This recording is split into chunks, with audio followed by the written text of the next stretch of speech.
Speaker, Mr. Vice President, honorable members of Congress, and as we say in Mexico, amigas y amigos congresistas. It's a great honor to stand before you today. I would like to thank Congress and the American people for this invitation. I want to express my gratitude to all of you here who have supported Mexico during very challenging times. I also salute the Mexican Americans and all Latinos who work every day for the prosperity of this great nation.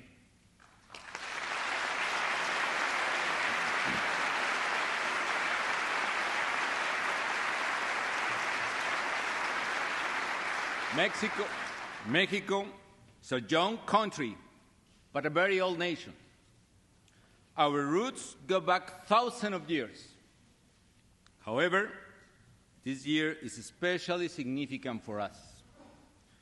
We are celebrating the bicentennial of our independence, 200 years of being proudly free and proudly Mexican. At that time, Mexico was the first nation to abolish slavery in the whole of continental America. And it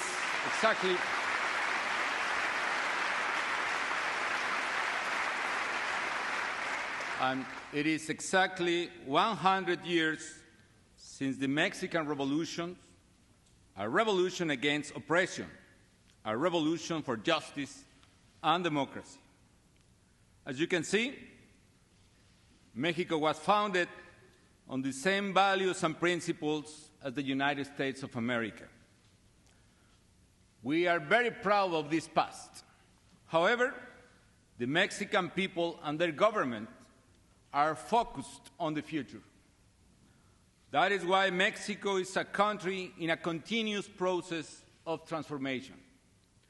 We are determined to change, and we are taking the decisions that are going to make Mexico a more prosperous democracy. One of the main changes taking place in Mexico is our commitment to firmly establish the rule of law. That is why we are deploying the full force of the state to confront organized crime with determination and courage.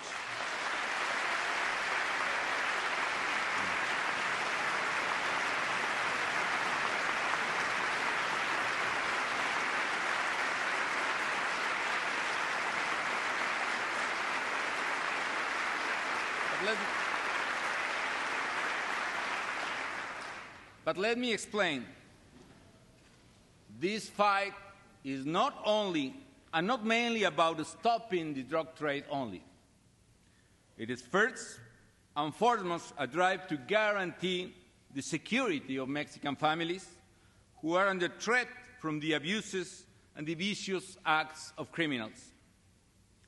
As I told the Mexican people in my inaugural speech, restoring public security will not be easy and will not be quick. It will take time, it will take money, and unfortunately, to our deep sorrow, it will take human lives as well. This is a battle that has to be fought because the future of our families is at stake. But I told them then, you can be sure of one thing. This is a battle that, united, we, the Mexican people, will win. We cannot ignore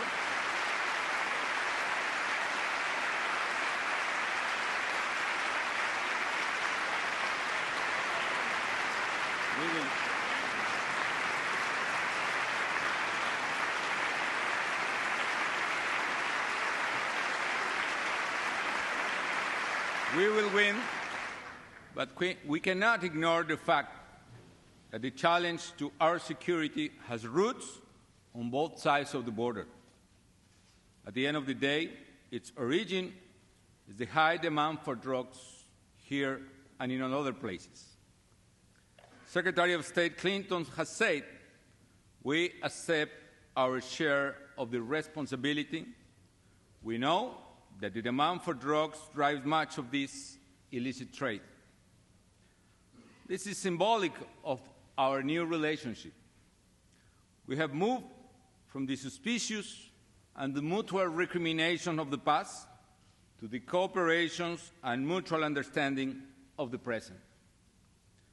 Let me take this opportunity to congratulate President Obama for his recent initiative to reduce the consumption of drugs.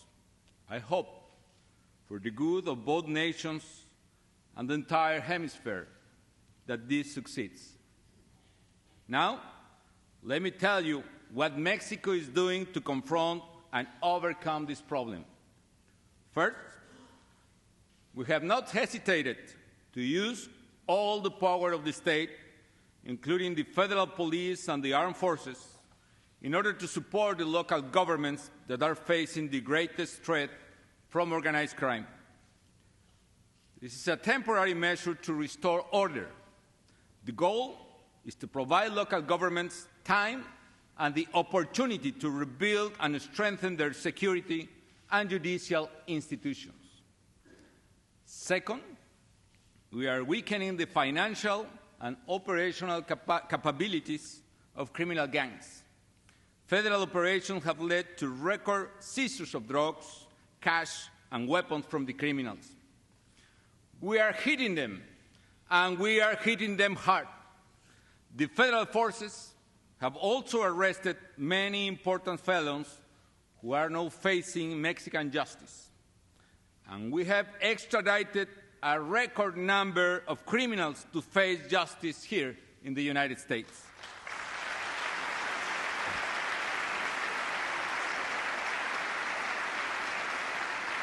Third, we are rebuilding our institutions and security forces, especially at federal level. We have more than tripled the federal police budget since the beginning of my administration and multiplied the size of its force. We are recruiting honest young men and women with values who are better trained, better paid, and better equipped. Fourth, we are transforming our judicial system to make it more transparent and efficient. We are moving towards open and oral trials that are the basis of your own judicial system.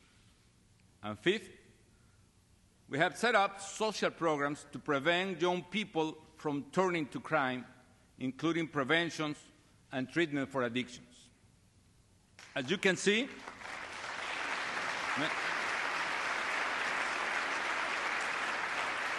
we are doing everything we can to fight this threat and to secure our common future.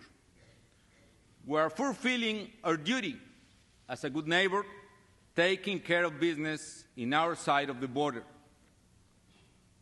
The U.S. is also helping.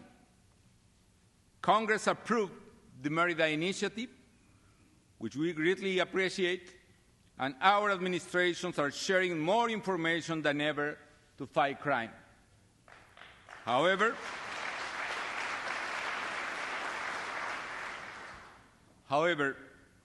there is one issue where Mexico needs your cooperation, and that is stopping the flow of assault weapons and other deadly arms across the border.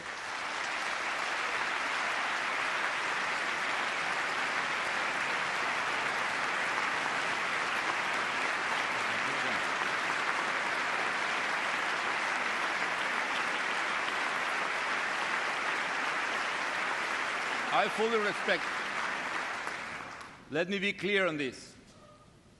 I fully respect, I admire the American Constitution. And I understand that the purpose of the Second Amendment is to guarantee good American citizens the ability to defend themselves and their nation. But believe me, many of these guns are not going to honest American hands. Instead, thousands are ending up in the hands of criminals. Just to give you an idea, we have seized 75,000 guns and assault weapons in Mexico in the last 3 years. And more than 80% of those we have been able to trace came from the United States. And if you look carefully, you will notice that the violence in Mexico started to grow a couple of years before I took office in 2006. This coincides, at least, with the lifting of the assault weapons ban in 2004. One day, criminals in Mexico, having gained access to these weapons, decided to challenge the authorities in my country.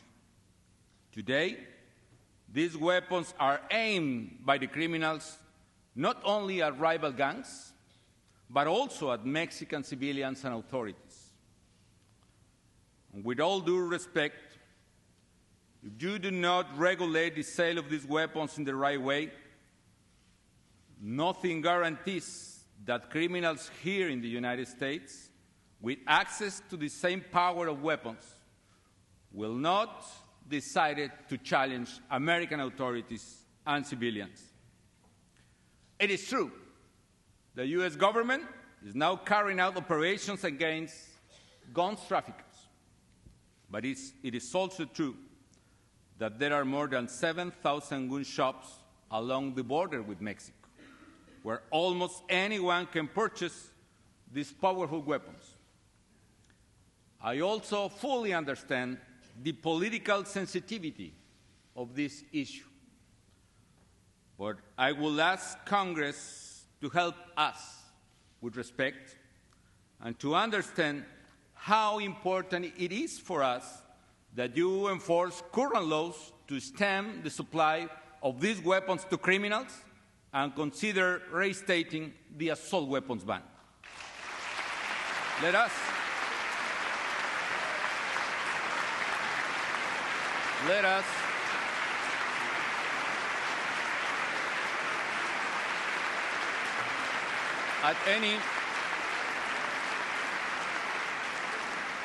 by any legal way that you consider, let us work together to end this lethal trade that threatens Mexico and your own people.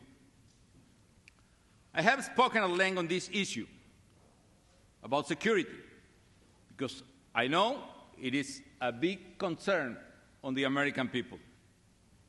However, as I said, Mexico is a country undergoing deep transformations, and our relationship is about much more than just security.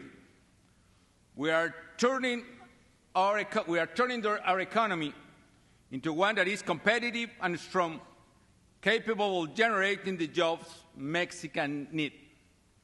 I believe in freedom. I believe in market. I believe in all those principles that are able to empower economies and provide well-being for the people. We are carrying out a set of structural reforms that had been ignored for decades in Mexico. We started, for instance, by reforming the public pension system, and with this, we guaranteed the retirement of public servants, and at the same time, we will save 30 points of GDP at net present value in our public finances. We passed a tax reform that reduced our dependence on oil and allow us to continue financing our development, keeping our public deficit close to 1% of GDP. We also made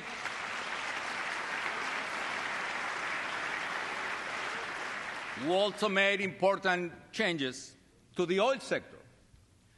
This will allow Pemex, the public owner company, to award more flexible contracts to specialized global companies and so become more efficient and increase its operational and financial capacity in order to get more oil and natural gas.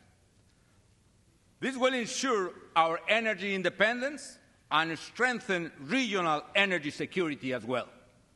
And finally, We have increased investment in infrastructure from 3 points of GDP to 5 points of GDP a year, building the roads, ports, airports, and energy plants we need to modernize.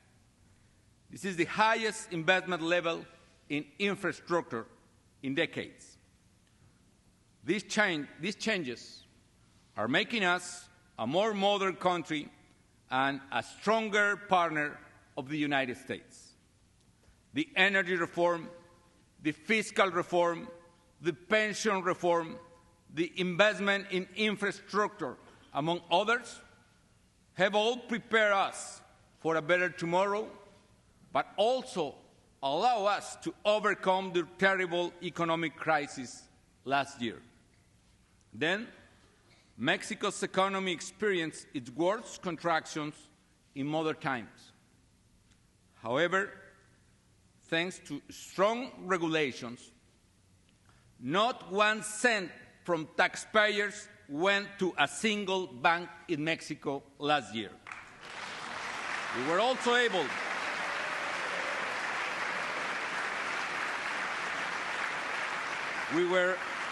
also able to quickly implement counter-cyclical measures such as a temporary public works program and increased credits for small businesses. In this way, we were able to save hundreds of thousands of Mexican jobs.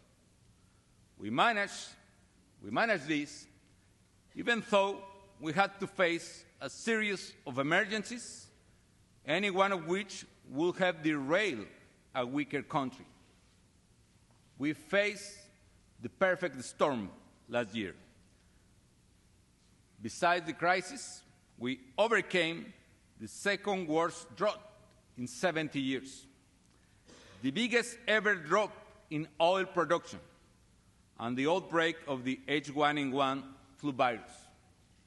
So today, I can come here before you and say with confidence that Mexico is standing tall, a stronger and more determined nation than ever, a nation and a people,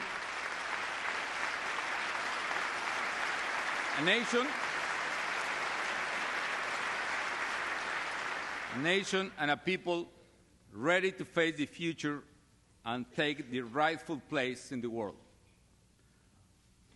And the future starts now that the Mexican economy is recovering. So far this year, Mexico has created more than 400,000 new jobs. 400,000 new jobs, which is the highest number ever created in a 4-month period in Mexico. In the first quarter, the Mexican economy grew 4.3%, and we are expecting growth for this year more than 4% in our economy, which means, among other things, more well-being for our people and more Mexicans buying more American products. We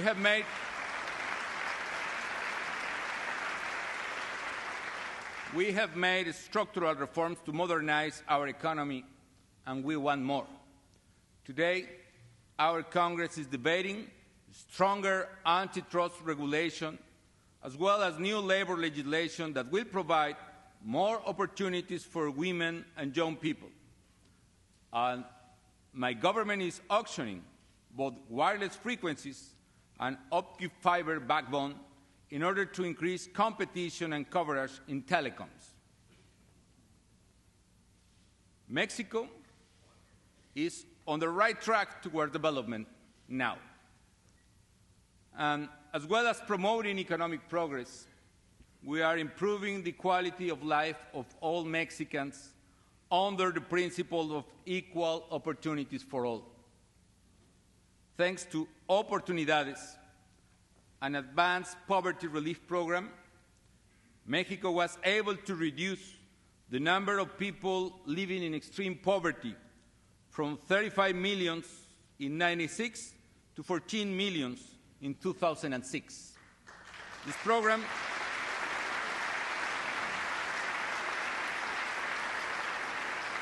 This program reaches the 6 million poorest families, which means 1 in 4 Mexicans.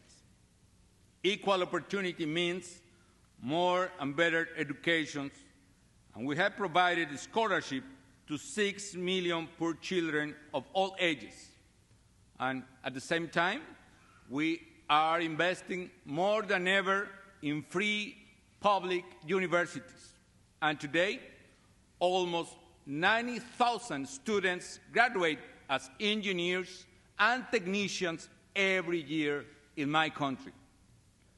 We want all our young people to have the chance to study. Equal opportunity means access to health services for everyone. We have tripled the budget for popular health insurance and rebuilt or renovated 1,700 public hospitals and clinics in 3 years, more than 1 a day. This will allow us to reach a goal any nation will be proud of: universal health coverage by 2012, a doctor, medicine, and treatment.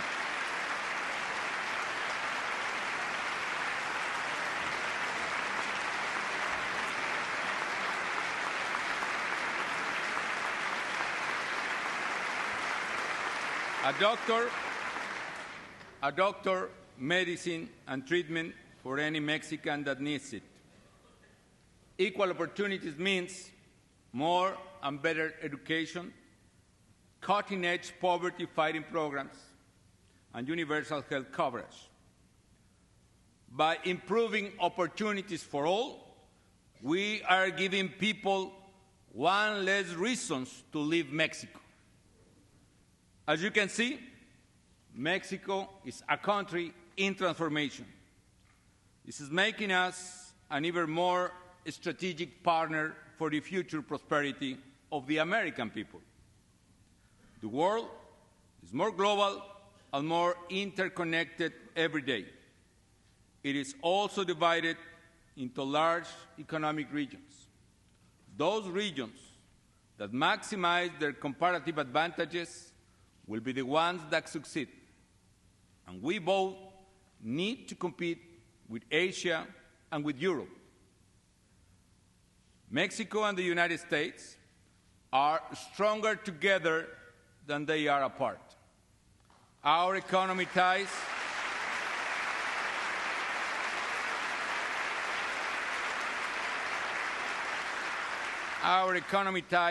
have made both economies stronger, and together we can renew our partnership to restore stronger and faster economic growth both sides of the border.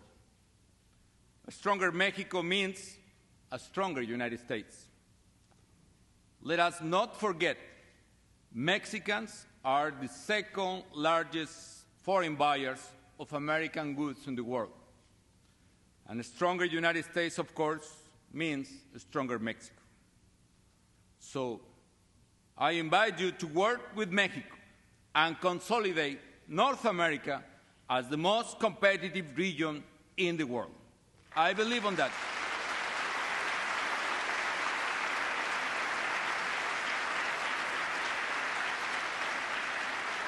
Let us create more jobs for American workers and more jobs for Mexican workers. Members of the Congress, I'm not a president who likes to see Mexicans leave our country searching for opportunities abroad. With migration, our communities lose their best people, the hardest working, the most dynamic, the leaders of the communities.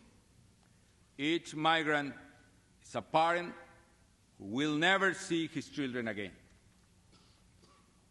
Quiero decirles a los migrantes, a quienes están trabajando aquí por la grandeza de este gran país, que los admiramos, que los extrañamos, que estamos luchando por sus derechos y que estamos trabajando duro por México y por sus familias.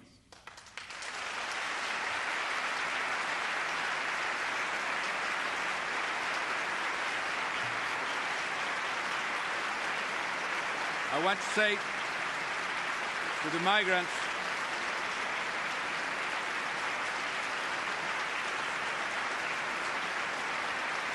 I want to say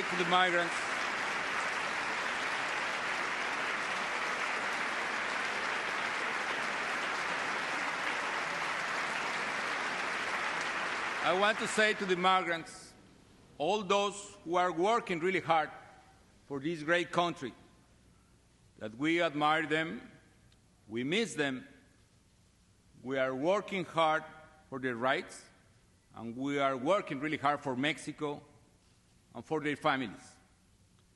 Today, we are doing the best that we can do in order to reduce migration, to create opportunities, and to create jobs for Mexicans in our own country, where their homes are and where their families are, as many jobs as we can. And Mexico will one day be a country in which our people will find the opportunities that today they look for outside of the country. Until then, Mexico is determined to assume its responsibility. For us, migration is not just your problem. We see migration as our problem as well. My government